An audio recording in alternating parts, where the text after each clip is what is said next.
Hello everyone, नमस्कार। स्वागत है आप सभी को अपने YouTube channel AR soft study में। तो चलिए आप लोग कमेंट कीजिए, आप लोग कैसे हैं, अच्छे हैं तो कमेंट कीजिए आप लोग। तो चलिए आज का मेरा टॉपिक रहेगा 12 क्लास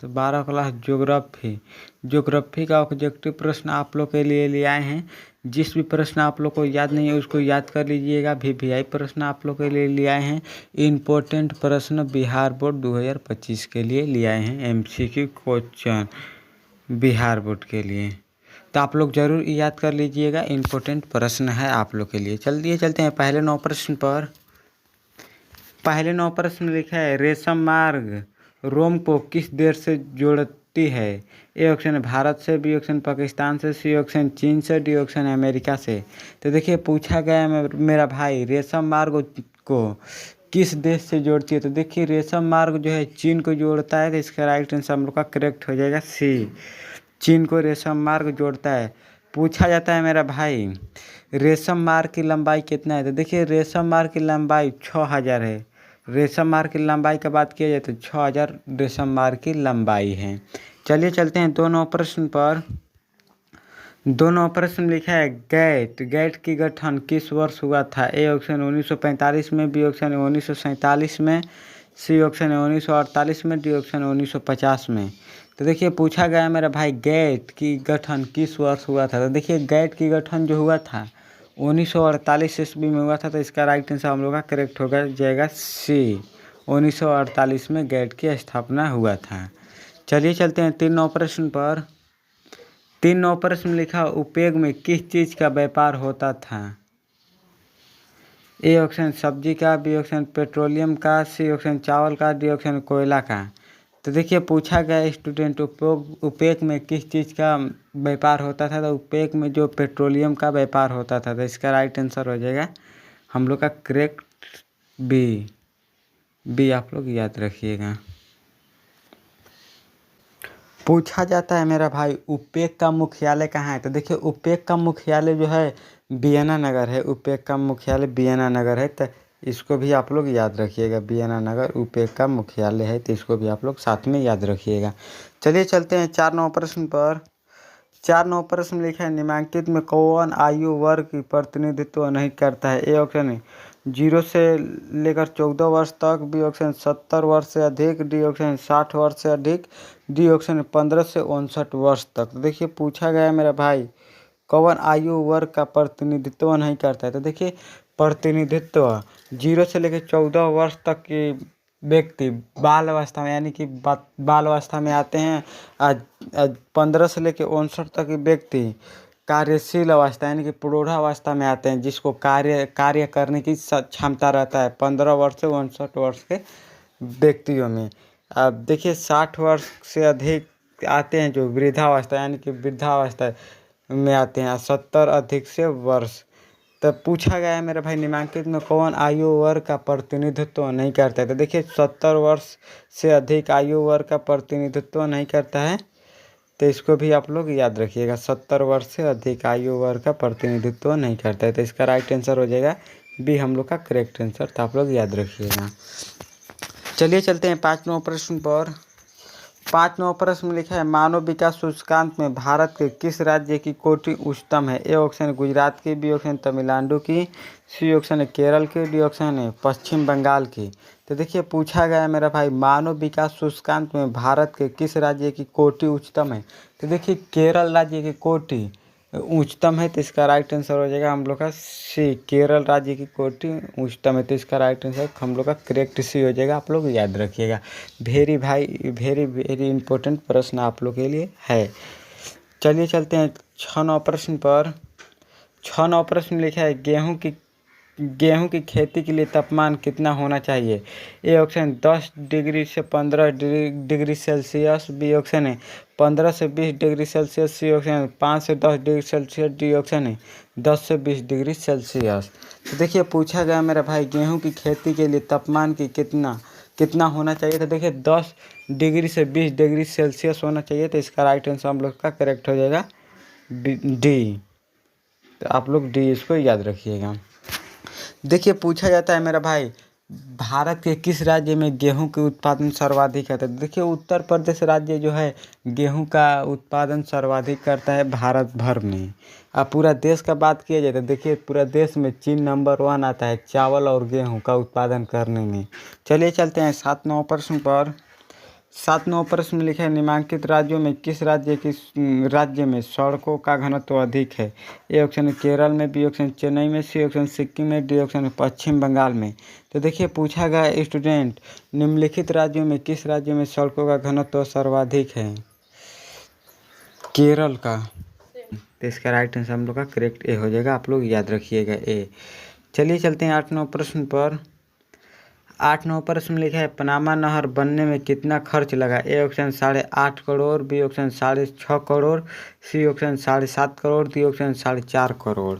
तो देखिए पूछा गया मेरे भाई पनामा नहर बनने में कितना खर्च हुआ था? तो देखिए पनामा नहर बनने में 7.5 करोड़ का खर्च हुआ था। तो इसको भी आप लोग याद रखिएगा, 7.5 करोड़ का खर्च हुआ था पनामा नहर बनने में। तो इसका राइट आंसर हो जाएगा सी, हम लोग का करेक्ट आंसर।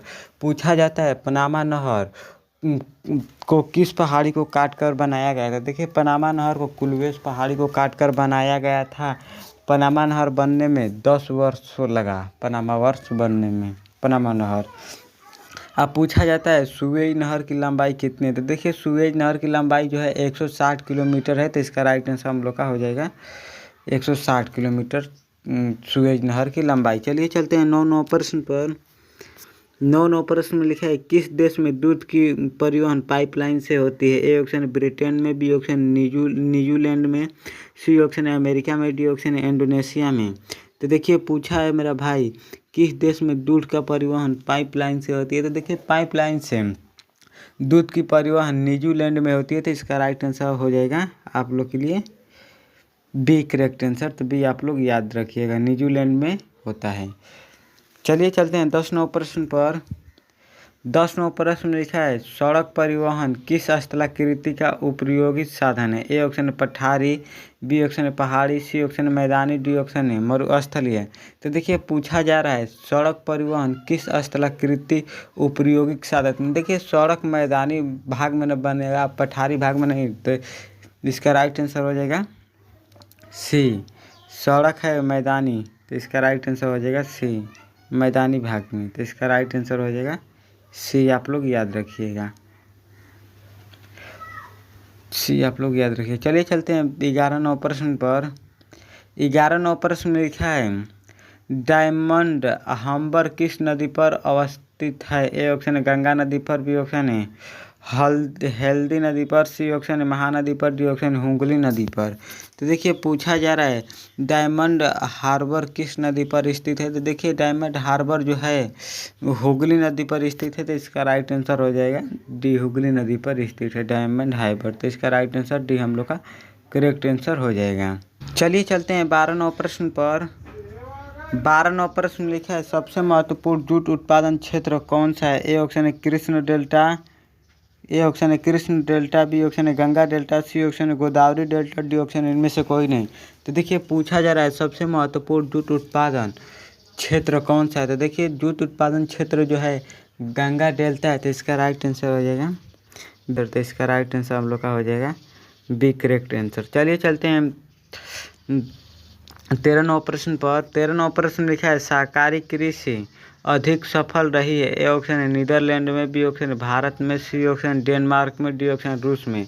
तो देखिए सहकारी कृषि सबसे अधिक सफल जो रही है डेनमार्क में रही है। तो इसका राइट आंसर हम लोग का करेक्ट हो जाएगा सी, डेनमार्क में रही है सहकारी कृषि सबसे अधिक सफल।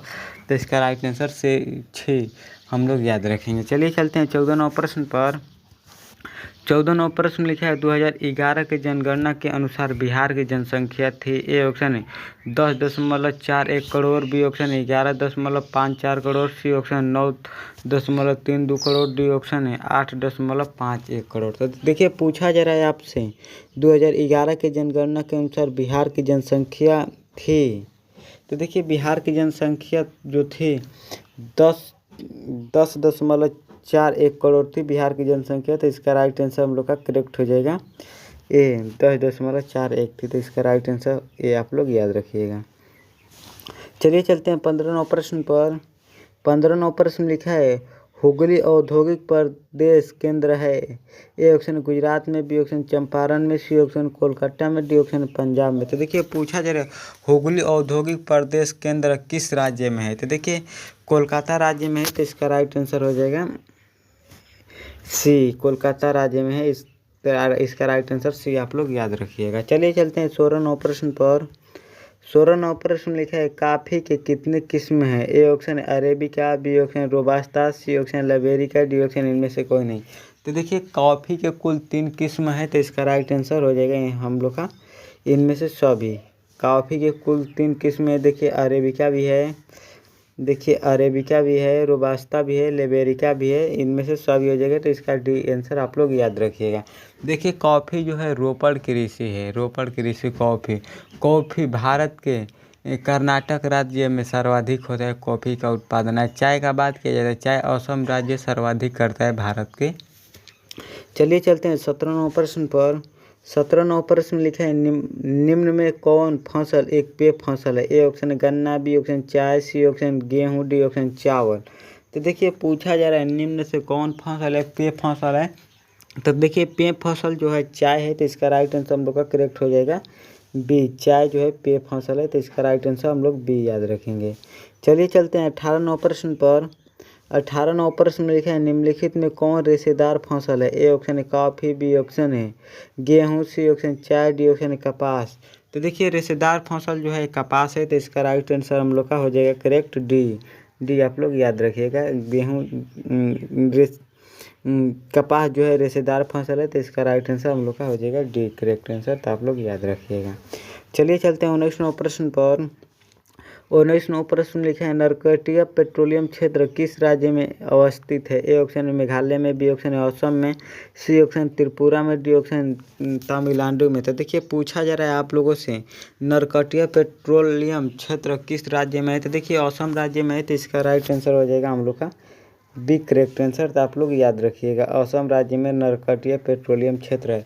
देखिए डिगबोई जो है असम राज्य में ही है। चलिए चलते हैं 20 नंबर प्रश्न पर। 20 नंबर प्रश्न लिखा है खट्टे रसदारों फलों कृषि संबंधित है। ए ऑप्शन मिश्रित कृषि, बी ऑप्शन है भूमध्य सागरीय कृषि, सी ऑप्शन है रोपड़ कृषि, डी ऑप्शन शाकाहारी कृषि।